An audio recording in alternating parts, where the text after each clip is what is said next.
We've been talking about Ocasio-Cortez and the comments allegedly that Representative Yoho made to her, calling her an effing B word, disgusting, so on and so forth. But don't take my word for it. I want to talk to actual witnesses that were there. And the guy we have with us on the line right now, nice enough to be with us, he's a great reporter from The Hill. He was there. He saw it all. His name is Mike Lillis. Mike, I appreciate you coming on. How are you? I'm doing great, Brian. Thank you for having me anytime. Thanks for coming on. I appreciate that, because I think it's one thing for hearsay. It's another thing, if you were actually there and you saw everything. So, Mike, can you give us a little bit of background, the moments before this exchange happened?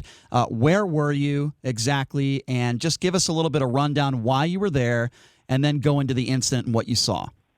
Sure. Well, it was Monday morning. It had been a couple weeks since they had been in town. They had been gone for the long 4th of July recess, and so they're back in town. They're the first vote since they were back, Monday, right about noon, and I was standing at the bottom of the east steps of the Capitol, which face the Supreme Court, which is, in good weather. You see a lot of House lawmakers walking across Independence Avenue there and coming to the Capitol to vote that way, rather than going through kind of the network of underground tunnels, which they would use in rain or something like that. Right. And AOC comes by, and we were, John Lewis had just died a couple of days before, so I was talking to her about John Lewis, also talking to her about the Portland protests, just some other stories that we were working on, and I was just grabbing lawmakers coming in and out of those votes, as we tend to do. Mm-hmm. And then so we were done with our interview. She starts walking up the stairs, and Mr. Yoho and Roger Williams, a Republican from Texas, had just voted, and they were coming down the stairs.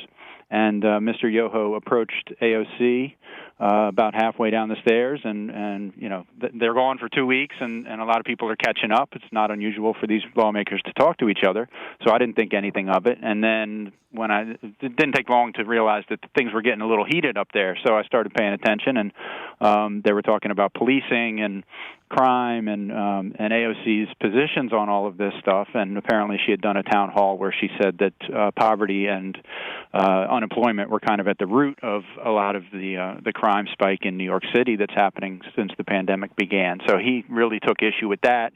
He said, you are disgusting for holding that position. He said, you're out of your mind. And then she said, I could hear her say that he was rude. And so it was a very brief confrontation, and then they split. They parted ways, and she went up to vote. He came down the stairs towards me, and that's when I could hear him very clearly say, F and B, and he was sort of talking to himself, sort of talking to Mr. Williams, who was still right next to him, not expecting a response. It was just his kind of. Do you think Ocasio-Cortez heard him say that? No, I don't.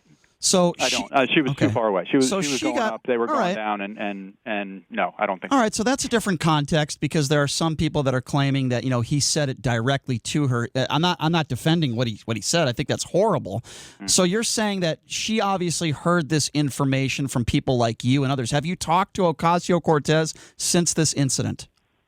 I did. I talked to her about 5 minutes after the incident happened, as she was coming out of that vote, and Yoho and Williams were long gone, so I got a chance to talk to her for about 5 minutes, and she walked me through the entire conversation that they had. She walked me through the town hall that she had where she had made the initial comments that kind of incited this backlash from the right-wing media, and that's obviously the sphere, the world that Yoho lives in, so that's what he was reacting to. Sure. And she, voiced a lot of frustration with that. She said, this kind of conversation, has never happened to me since I've been here on Capitol Hill, which is not that long, but, long sure. enough that and she's such a lightning rod for criticism that you would have thought that something like that might have happened. But she said, no, this is the most personal attack that I've had from another lawmaker. I have to ask you, as a reporter, and Mike, you've been doing this for a very long time. You're very good at what you do. You have a lot of experience.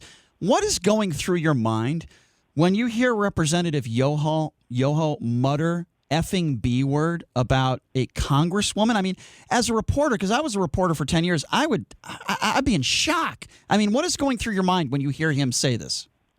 Well, I think there is this perception that members of Congress are this kind of charitable and genteel and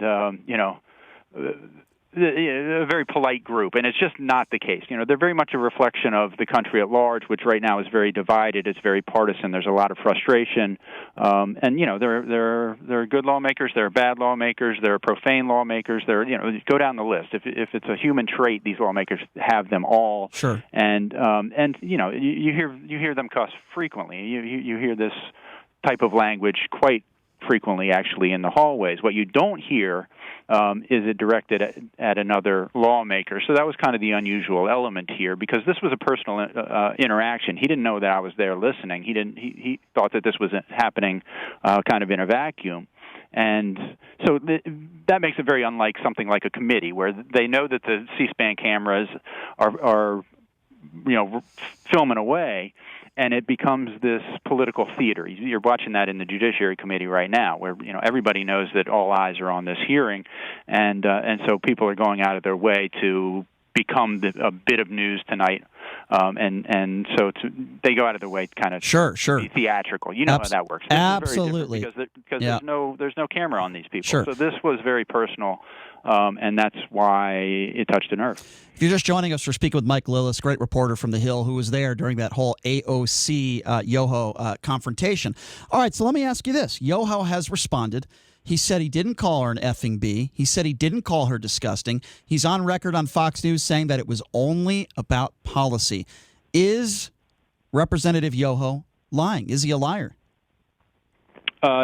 He's certainly mischaracterizing what he said. I mean, I can tell you 1,000% that I heard him say those words. Again, not to her face, but in reference to her. I was watching him. I heard him clearly. I wrote it down immediately. There is not an ounce of doubt in my mind that is what he said, and that he was directing it at AOC. Mm-hmm. The other thing I should mention is that about 99% of the lawmakers now are wearing masks, but Ted Yoho is not one of them. So there's no way that the words were going to be muffled behind a mask because he wasn't wearing one. How many other reporters heard what you heard? Zero. You were the only one there. That's interesting. Let's talk about AOC for a second, Mike, because you've been covering her career thus far, and this is my opinion on her, and you could tell me if you agree or disagree. I have a tremendous amount of respect for her. I'm an independent. I don't always agree with her policies, but I have a lot of respect for her because I think she worked hard to get to where she is. Going to Boston University as a bartender, I know she's been attacked for that. I think it's unfair. She went door to door, and she got her name out there, and she got the votes, and I think she's a very intelligent woman. I think she's very capable, and she's tough. Doesn't mean I'm going to always agree with her. Why is it you think, number one, do you agree with that assessment? And number two, why is it you think there are so many vicious attacks against her in Washington? Well, I think for a number of reasons. If you ask her, and a lot of what you saw on the floor Thursday, when as she and a number of other female Democrats were responding to this attack, they're saying that this is not an isolated incident. They were rallying around her, and she was making her statement, not to say that Yoho is on an island here. They're saying that this is a culture of sexism on Capitol Hill and across the country, and that women, especially young women of color, are subject to these attacks far too frequently. And so that's why they were making their very vocal, very public stand. And then one by one, these Democratic women went to the floor and said, yes, we are not just empathetic here, we are sympathetic. We have had the same attacks leveled at us. And so a lot of these women up here would say that the attack was because, and AOC has been such a lightning rod for criticism because of her demographic and her age and her gender. The flip side, the other reason, obviously, is that she leans very hard into very liberal positions. She is a democratic socialist, like Bernie Sanders, another lightning rod of criticism, and he's a white guy. So a couple different reasons, but also she's this social media sensation, right? She every attack that comes at her, she just leans straight into it, and she uses it to her advantage, and she really propels her own political brand by kind of absorbing the attacks and then lashing back out at her critics. And it's been a very, very effective way both to gain a following with her liberal base And also, you've seen her star. Her star has just risen astronomically here on Capitol Hill as a result of all those things. Absolutely. I mean, she also knocked off a very popular man in Joe Crowley. I was actually talking to Crowley yesterday. He was here for the John Lewis viewing, and so he's still running around in political circles. I think he's on K Street, but he was very popular. He was thought to be perhaps the next Speaker of the House, replacing Pelosi whenever she leaves. And for her to come as this unknown, very young, as you mentioned, her background was in bartending, and to knock off the House Democratic caucus chairman was just stunned the entire Capitol and the entire caucus. And no question. So, she was making headlines, before she was ever here. No question. And so she's just been, a superstar for all those reasons. And superstars tend to attract as much criticism as they do love. Two more quick questions for you, Mike, and then we'll let you go. We appreciate your time. I wanted to ask you a little bit. Do you think this will hurt you as far as getting interviews from Ted Yoho or other Republicans? Have you received any backlash? Because as you know, there are politicians out there that show favoritism for certain networks, for certain reporters, and there are some politicians that will not speak to certain reporters, which, by the way, I think is completely ridiculous. I think you did the right thing. In fact, I know you did the right thing, Mike, because I believe you're telling the truth, and I think the truth needed to be told. With that being said, are you worried about backlash, and have you received any backlash since this story came out? I haven't received any backlash. One of the telling things I thought was that Yoho has issued these denials. He's issued them in statements. He's gone on Fox News and said he didn't utter these words. Although he's hedging a little bit. If you look at some of these statements, he said, "I never used these words directly to my colleagues," which is different than saying I never used them. So you have to parse his statements a little bit, but they are still in a denial. But very tellingly, neither he nor any member of his office has reached out to me, nor have they reached out to my editors or my office to protest the story, to ask for a correction, to deny that this has happened. And usually, this is PR 101. If somebody makes a mistake in a story, the office is screaming down your throat and demanding a correction. That has never happened in this case, and so because you're telling the truth. That's why, because it's accurate. It's so obvious to me. All right, last question for you. Let's have a little fun here. You cover. You're on Capitol Hill all the time. Who are some of the best politicians as far as access to, and who are some of the worst that are almost impossible for you to get quotes from? I'm just curious, since you're in Washington and you're there all the time, who are some of your favorites? Who are some of your least favorites as far as getting access? Oh, it's a great question. I really like AOC is very, very accessible. You would think that because she's such a star that she might avoid the press. Not at all. She's very approachable and she'll talk to anybody. I cover House Democrats, so I'm just focused on that lane. Although obviously the Yoho story was a little outside of it, but I have had very good conversations with a lot of members of the Black Caucus. It's the ones who tend to be in they've been here a while, they know the game, they're in safe districts. They can say what's on their mind, and they don't have to go on background, off the record, anything like that. So, when you're talking to a guy like John Lewis would tell you anything. A guy like Elijah Cummings would tell you anything. A guy like even Karen Bass will talk about anything. It's the ones that have the most to lose who are really the ones who run away from the press, and those are either the vulnerables, the ones who are in a tough election and they don't want to, it just takes one gaffe. You might have the best intentions, but you say the wrong thing to the wrong reporter at the wrong time, and suddenly you're a headline, and your opponent is able to use that on the campaign trail in some hit piece. So those are the ones that you have a tough time getting on the record. Mm-hmm. But I haven't had any terrible situations here where people will just shut you down. There are people who don't like the press, and there are people who do. But most people are pretty gracious, and even if they're not going to talk to you, they happy. You know who's terrible? Devin Nunes. What a surprise! Who used to be wonderful. He used to be the one you would go to when you wanted a Republican to criticize the Tea Party and the Freedom Caucus. Not anymore. He thought all those guys were crazy, and now since Trump has come in, he's really turned on the press. And that's just my personal opinion. He's a complete brown noser to the president. president. But that's another story for another show. Okay, I lied, Mike. One more question for you, and I guess it's a serious one since you were there covering the John Lewis funeral.